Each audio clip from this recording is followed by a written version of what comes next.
The Library of Alexandria was located in Alexandria, Egypt. It was one of the biggest and most important libraries in the world. It was the focal point of knowledge and learning during ancient times. It is a common belief that the Library of Alexandria was destroyed once, but that's actually false. The library gradually deteriorated over the course of hundreds of years. But regardless of how long it took to actually destroy the library completely, there are those who believe that ancient knowledge and artifacts could have been destroyed during its demise. So what if the Library of Alexandria was never destroyed?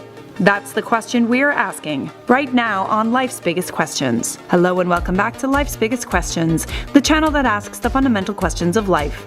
I'm Charlotte Dobre. Hit that like and subscribe for more daily questions that will have you asking more questions. And make sure you stick around until the end of the video where we respond to users' comments. Before I get into this video, I should tell you that it's actually a myth that the Library of Alexandria was destroyed in one fire. It took quite a while for the library to be destroyed completely. Named after Alexander the Great, at the height of its glory, it's believed it housed over 500,000 documents and scrolls. 100 staff maintained the library and its contents. It was a research center and somewhat resembled a modern-day university. The library had lecture halls, dining halls, meeting rooms, and libraries. It also housed the first medical school ever. Then, in 145 BC, the library's decline began, with the purging of intellectuals. And then, most famously, Julius Caesar accidentally burned the library and part of its collection during his civil war in 48 BC. Julius Caesar set fire to his own ships. Then the fire ended up spreading to the waterfront and then the library. Historians don't know how much of the contents of the library were destroyed as a result of this fire, but according to 1st century AD Roman playwright and Stoic philosopher Seneca the Younger, the fire started by Caesar destroyed 40,000 scrolls from the Library of Alexandria. Plutarch and Cassius Dio also wrote that Caesar destroyed the library, but other historians say the fire only destroyed the fleets and some of the houses near the sea. Whatever happened, the Library of Alexandria was not completely destroyed by Caesar. The library either survived partly or was rebuilt shortly after, because there are records of scholars having access to it around 20 BC. During the Roman period, the Great Library got progressively worse because of lack of funding and support. Between 2070 to 275 AD, there was a rebellion in Alexandria which probably resulted in the complete destruction of the library, or whatever was left of it. It's widely believed that the destruction of the Library of Alexandria could have set back the progress of human civilization by 1,000 years. All ships that came to the harbor of Alexandria were required to hand over their books so that scribes at the library could make copies. Needless to say, there were a lot of important documents held at the Library of Alexandria. The library was essentially a collection of thousands of documents. Many of the documents were historical in nature. But how important were those documents really to civilization? Did the burning of Alexandria really set back civilization by 1,000 years? Well, the short answer is we just don't know. Maybe some of the documents did burn when Caesar accidentally set the library on fire, but we don't know how many of these documents were destroyed or how important they were. It should also be noted that the Library of Alexandria wasn't the only prestigious library of ancient times. It was the most famous and the largest, sure, but the Library of Pergamum probably housed just as many important scrolls. Many of the texts that were housed at the Library of Alexandria probably existed in several other libraries across the Mediterranean. In short, there were copies of many of the important scrolls. When the Library of Alexandria was destroyed, it meant that those scrolls were no longer as easily accessible because they weren't all housed in one place, but that doesn't mean they didn't exist elsewhere. That being said, the library did house important ideas and medical techniques that were gathered over thousands of years. Modern medicine could have made its way into the hands of people around the world far sooner. Who knows how many lives could have been saved by advanced medical knowledge that might have been lost when the Library of Alexandria was destroyed. Furthermore, almost all writings of Hipparchus, who was the father of astronomy, are lost. Could scrolls containing his work have existed within the Library of Alexandria? Possibly. There's also plenty of mathematical knowledge that has been lost as well. Practically everything before Euclid doesn't exist anymore. Euclid is one of the most famous Greek philosophers, and we only have 50% of his work. Many historians think that Euclid's lost works used to be housed at the Library of Alexandria, and were subsequently destroyed when the library was destroyed. But now I open up the question to you, dear subscribers. How do you think the world would be different if the Library of Alexandria was never destroyed? Let me know in those comments.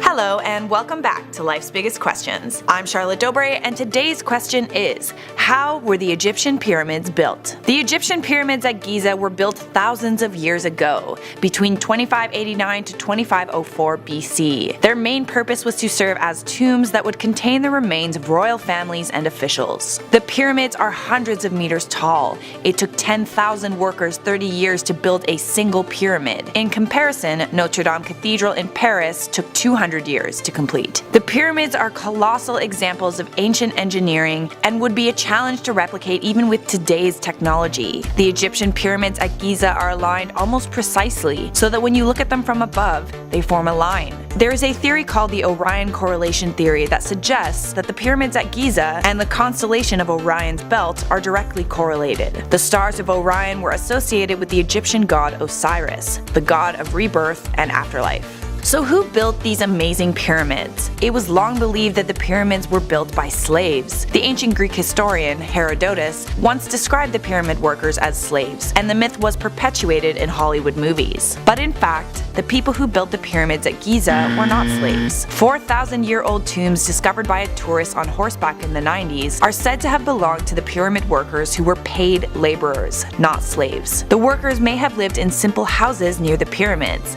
and they were well fed. Studies show that enough cattle, sheep, and goats were slaughtered every day to produce 4,000 pounds of meat to feed these builders. They came from poor Egyptian families who were respected for their work and were given the honor of being buried in these tombs that were by the pyramids, close to where the pharaohs were buried. A very high honor indeed. The largest pyramid at Giza, the Great Pyramid, was built by workers during the reign of Pharaoh Khufu, who began his rule of Egypt around 2551 BC. It is considered to be a wonder of the world. The second pyramid, only slightly smaller than Khufu's, was built by Khafra, whose reign started around 2520 BC. It is widely believed that the famous Sphinx was built during his reign and that the face was modeled after his. And the third pyramid was built by Menkaure, whose reign began in 2490 BC. His pyramid is much smaller than the other two and stands at 215 feet tall. So we know that paid laborers were the ones who built the pyramids. But how did they accomplish such a task? For centuries, people have theorized how the Great Pyramids were built. Some have even suggested that they must have been constructed by extraterrestrials, and then others believe they must have used some sort of technology that has been lost in history. Though the building of the pyramids seems like an impossible task, it wasn't as impossible as it may seem. The technology the Egyptians used to build these pyramids was perfected over the course of centuries. The pyramids started as simple rectangular tombs called mastabas over 5,000 years ago during the reign of Pharaoh Djoser during Egypt's 3rd dynasty. He ruled Egypt around 2630 BC. There was a major advancement in the construction of these tombs during his reign. Instead of a square tomb, his burial place turned into a 6-layered step pyramid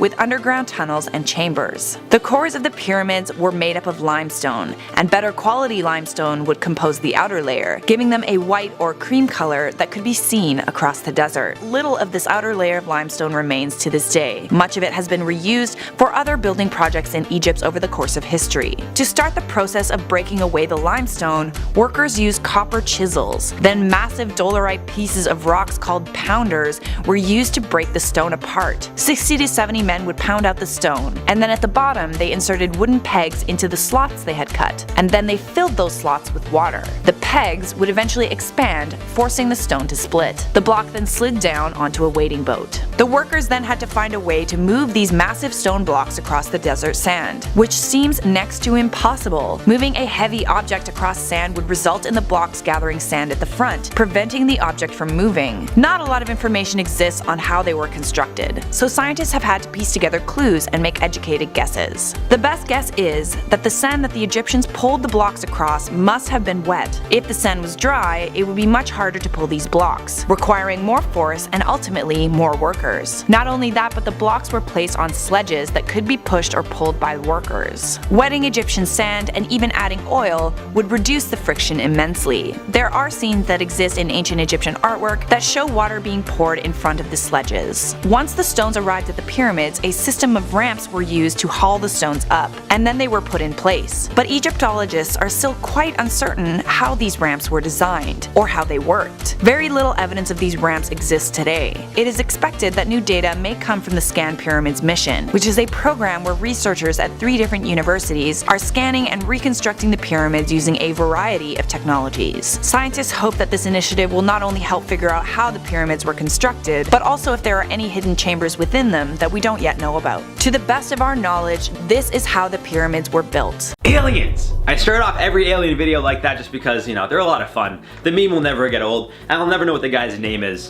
I mean, I could have just looked it up before. I just can't remember it. You know, I know it's like he's Greek. I don't know what his name is. But we all know who I'm talking about. Alien meme guy. This guy. Aliens. That's right. You guys know.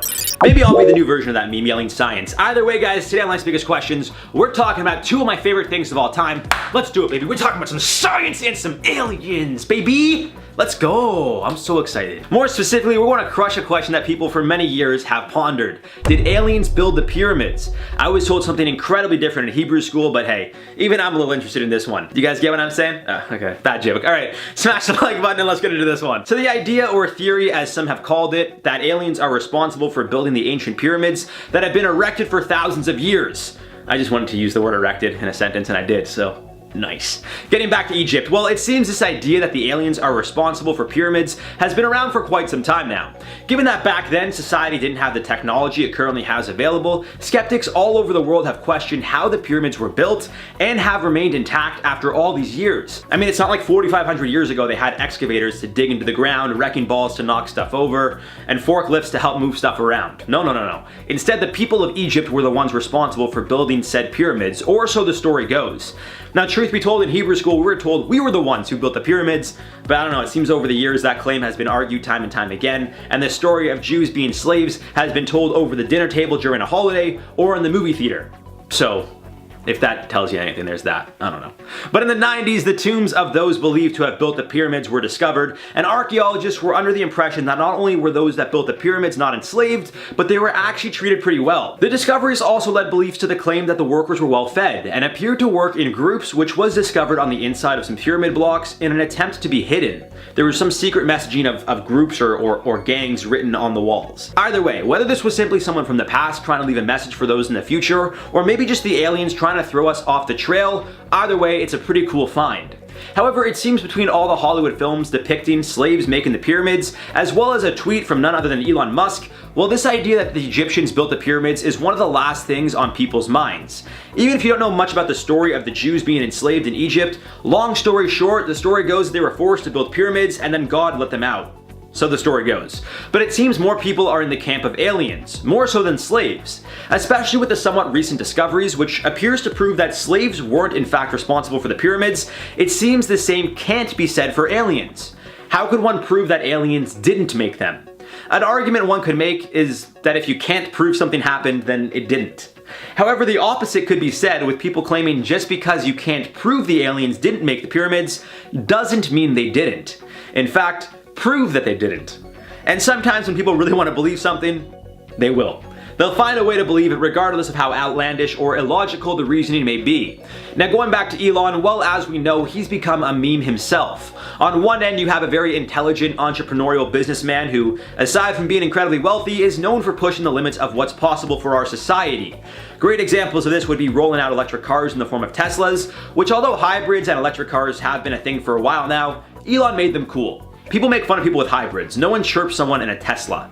Isn't that funny? On top of that, Elon wants to go to Mars. He wants us to live there. That is also very cool, so naturally, he's gotten the support of people all over the world who, even if they don't love his ideas, love his willingness to break down the barriers. They also like how he's accepted the meme culture, becoming a Twitter god, and getting on board with the rest of us degenerates.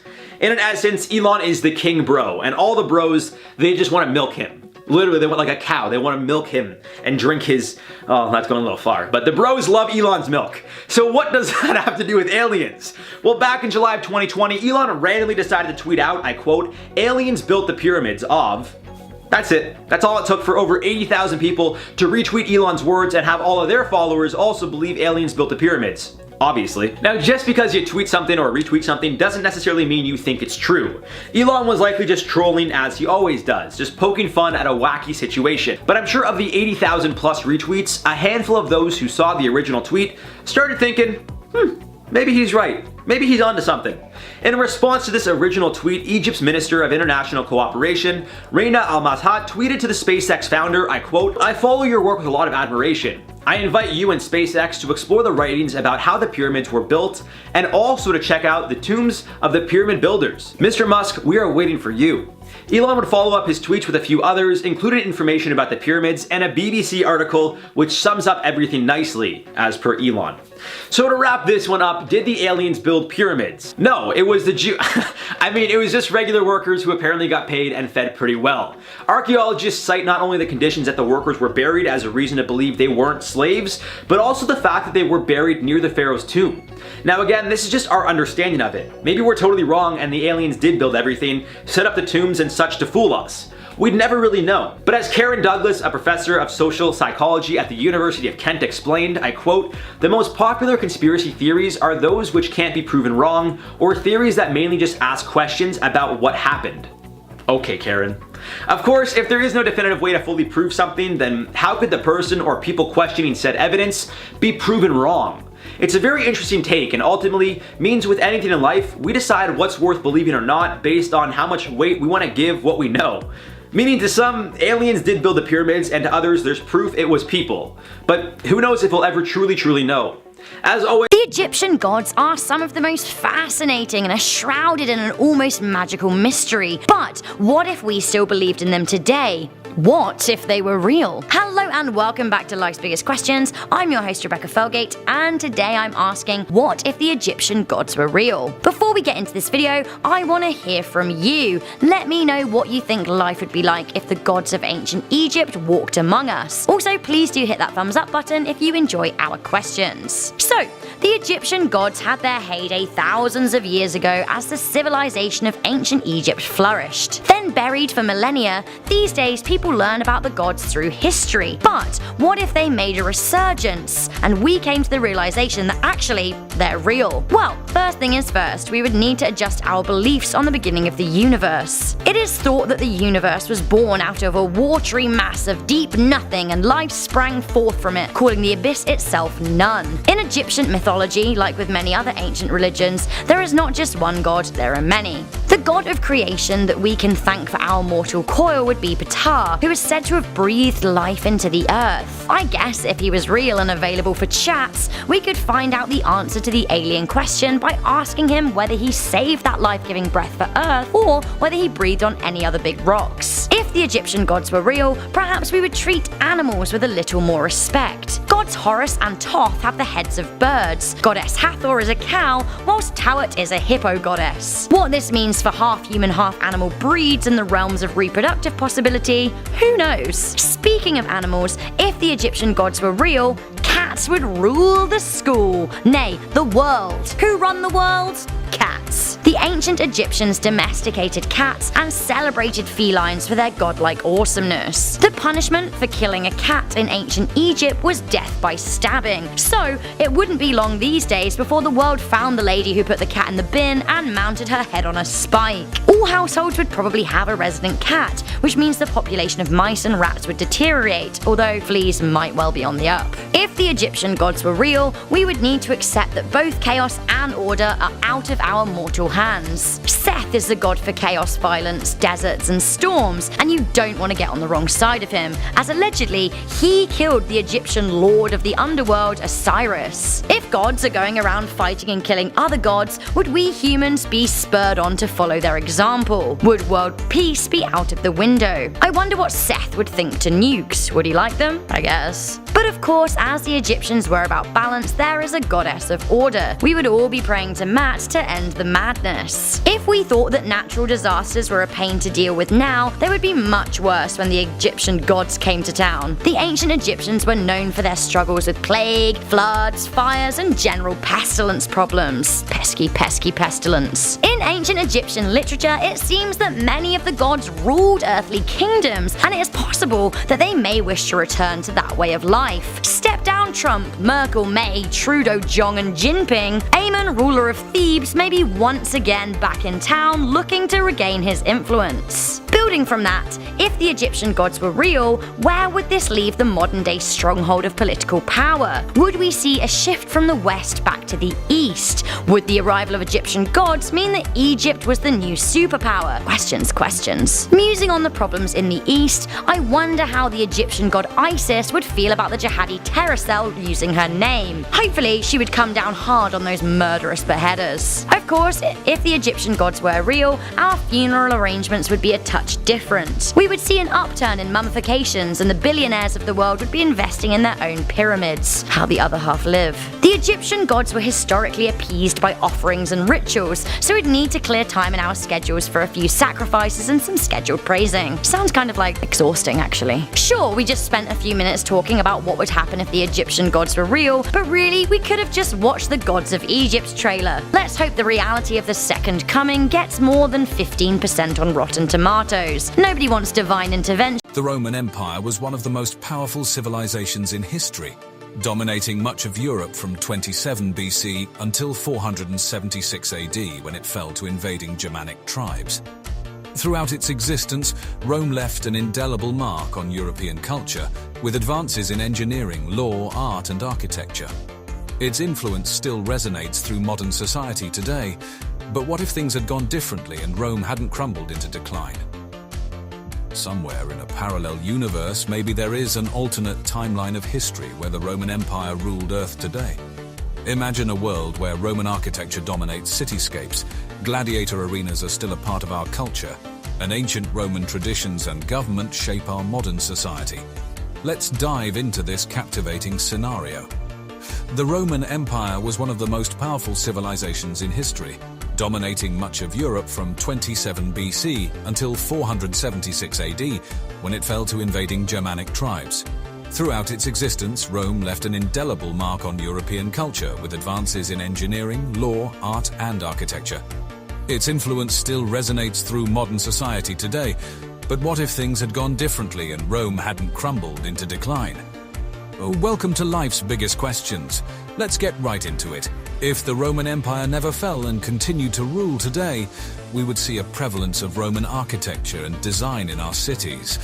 Iconic structures like the Colosseum, aqueducts, and grand temples would be scattered throughout the world, seamlessly integrated with modern buildings. Roman engineering marvels such as arches, domes, and vaults would be commonly used in contemporary architecture, showcasing the lasting influence of Roman innovation. Our city skylines would be a captivating blend of ancient grandeur and modern sophistication. Gladiator games were a significant part of Roman culture, and in this alternate reality, they could still be a popular form of entertainment.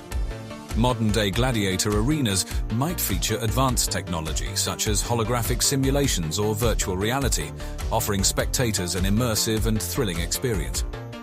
In a controversial twist, prisoners with life sentences could be given the chance to fight for their freedom in these modern gladiator arenas. This risky opportunity would raise ethical questions and spark debates on the morality of such a system, potentially dividing public opinion. Under the rule of the Roman Empire, our political landscape would be drastically different. Instead of the democratic governments and parliaments we know today, a Roman emperor and a senate would govern the world. This centralized system would bring about a more uniform approach to lawmaking and policy implementation. While this could lead to increased efficiency and streamlined decision-making, it might also result in a loss of individual freedoms and the suppression of dissenting voices. In this alternate reality, the balance of power would be heavily skewed towards the ruling elite, potentially leading to widespread corruption and unrest. The endurance of the Roman Empire would likely mean that many ancient Roman traditions would be preserved and integrated into our modern lives. Some of these traditions might seem strange or even shocking to us today. For example, lavish banquets with extravagant and exotic dishes could still be popular, including the infamous practice of overindulging and then purging to continue feasting. Roman-style bathhouses might serve as social hubs where people gather to relax, discuss politics, and engage in business deals. However, not all traditions would be embraced wholeheartedly. Some practices, such as slavery or the Roman custom of exposing unwanted infants, would likely face strong opposition from human rights advocates and be deemed morally reprehensible by contemporary standards. A world where the Roman Empire still reigns supreme, blending ancient traditions and architectural grandeur with modern technology and sensibilities. This alternate reality raises fascinating questions about the impact of history on our present-day society and invites us to ponder the consequences of a single empire ruling Earth. Thank you for joining us on this thought-provoking journey. Be sure to like, comment, and subscribe for more what-if scenarios, and let us know in the comments below for any ideas you may have. Welcome to Life's Biggest Questions. Who were the Anunnaki? What is their origin? Today we will find out. Let's dive in. The Anunnaki were a group of deities worshipped by the ancient civilizations of Mesopotamia, especially the Sumerians, Babylonians, and Assyrians. Their name means the ones who came from heaven to earth, and they were believed to have created humanity, taught agriculture, sciences, and arts, and ruled over various aspects of nature such as the sun, moon, stars, rivers, and mountains.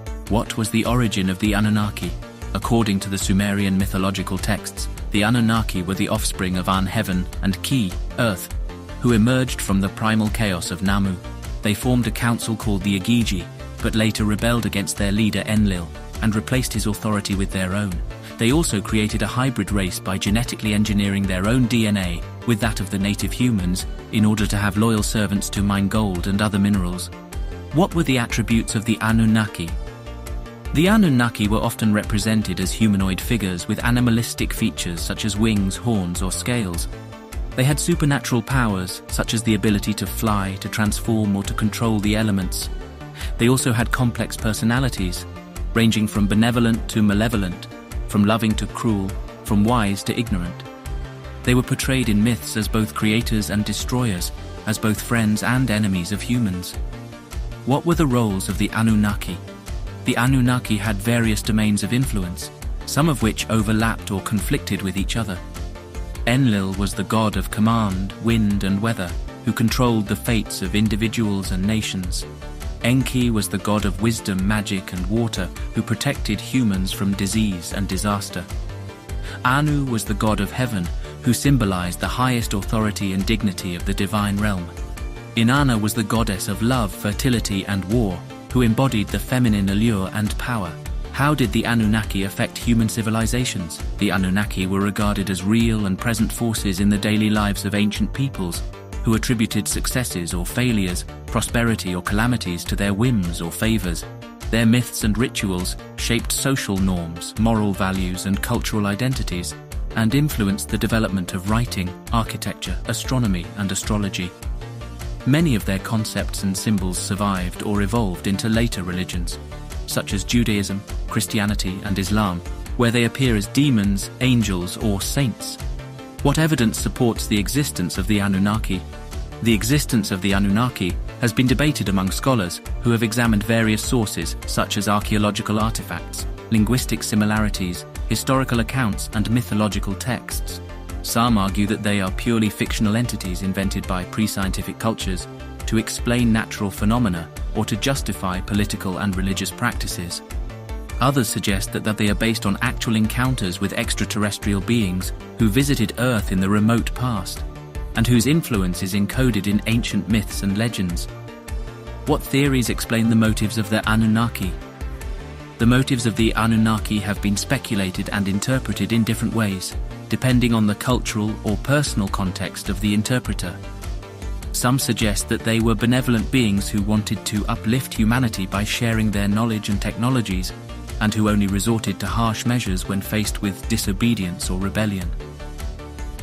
Others propose that they were selfish entities who needed humans as slaves and raw materials for their own purposes, and who manipulated and exploited them through deception and violence.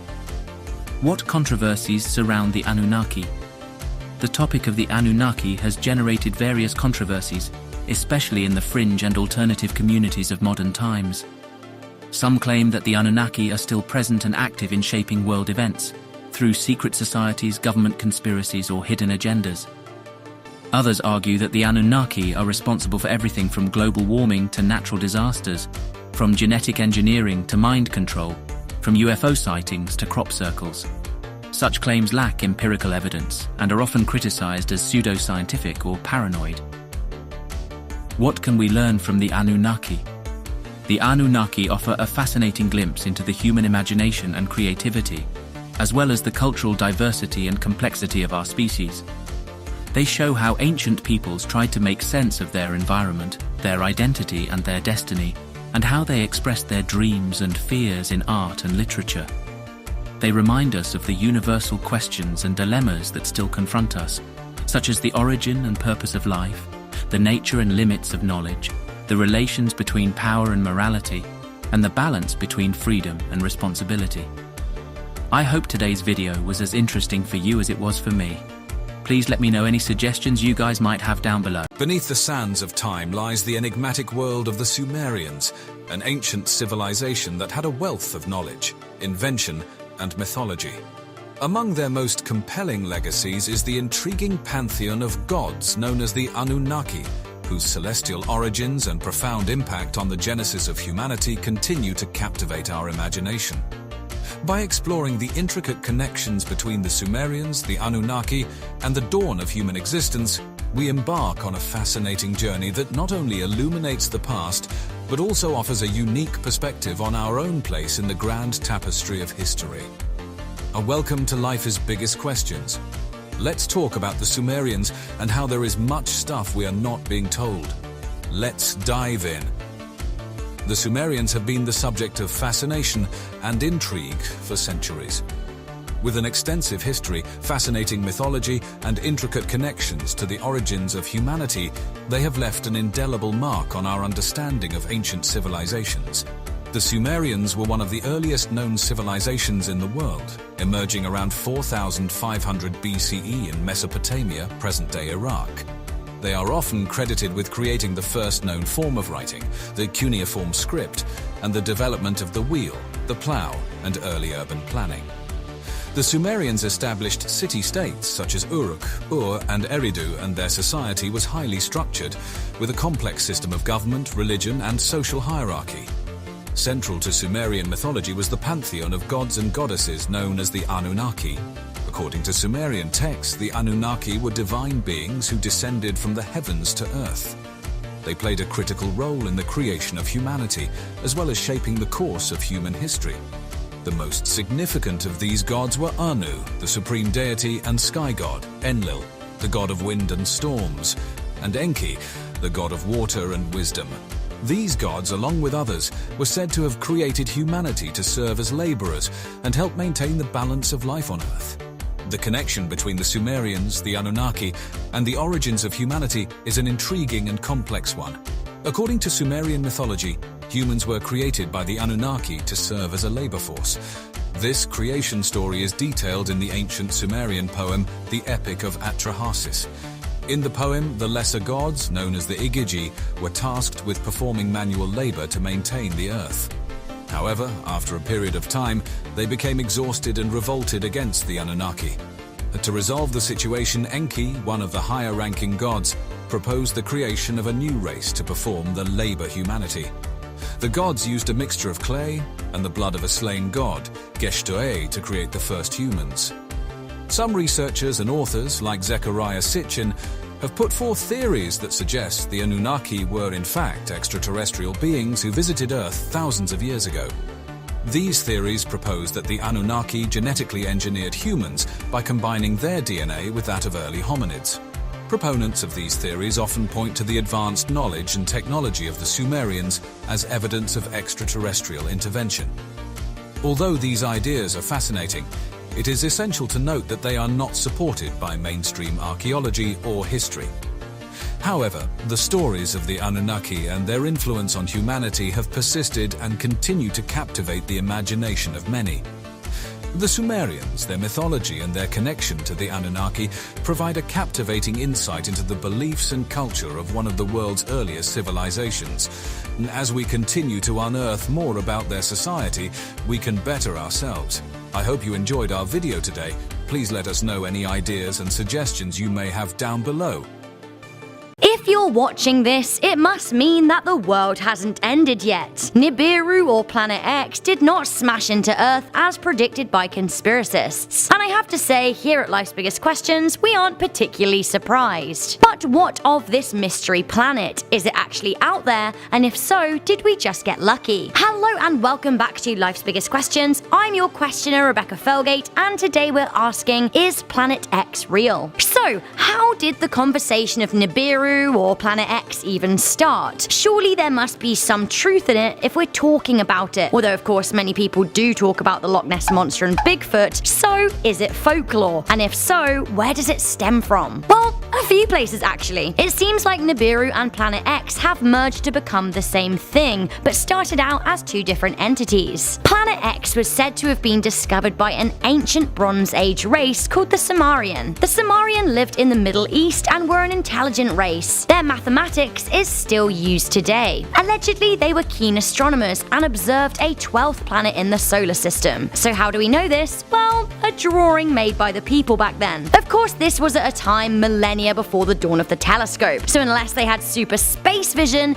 it is likely they were just looking at stars, or drawing something fanciful, because we don't all draw things that take place in real life. That would be pretty boring. Nonetheless, it is said that the Sumerian thought a 12th planet orbited the sun every 3,600 years. When I say it is said, I mean that it's one of those phrases internet conspiracists use to make their statements seem like fact without any real citable sources. However, conspiracists put two and two together and got 17 trillion, as they seem to think this meant that the mysterious 12th planet that the ancient race of people had no way of seeing was going to return soon and smash into us. Why? Cause stone carvings, yo. So when was this supposed to happen? According to conspiracy theorists, 2003. So, yeah.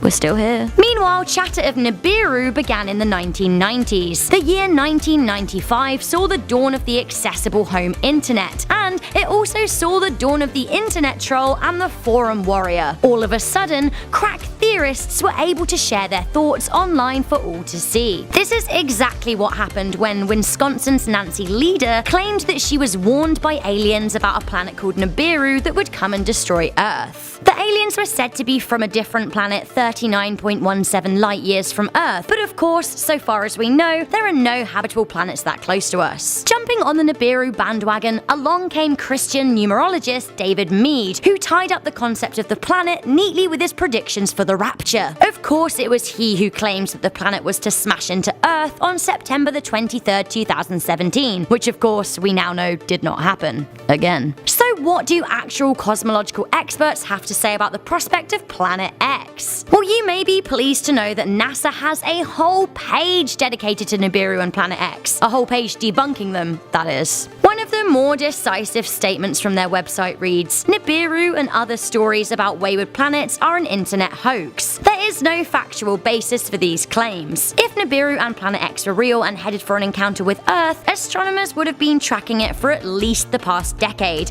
and it would be visible by now to the naked eye. So that's that then. NASA did confirm the existence of a new planet called Iris though. This is an icy, teeny-weeny planet beyond Pluto that is smaller than Earth's moon. For a time, this was referred to as Planet X because it was thought to be the 10th planet in our solar system. However, both it and Pluto were reclassified as dwarf planets, taking the number of official planets in our solar system down to 8. Astronomers are constantly looking to discover planets in our galaxy, and when the time comes, look beyond that into the expanses of the universe. Of course, there will be planets and probably even life out there that we don't know about yet. But if Nibiru and Planet X did exist, we are sophisticated enough to be able to see it, and as we can't see anything like that in our own solar system, we can only assume that they're not there. Could a rogue planet from elsewhere in our galaxy or beyond come and smash into us Nibiru style? Well, that kind of thing is theoretically possible. We're all rocks in space after all. But we will know about any possible collisions many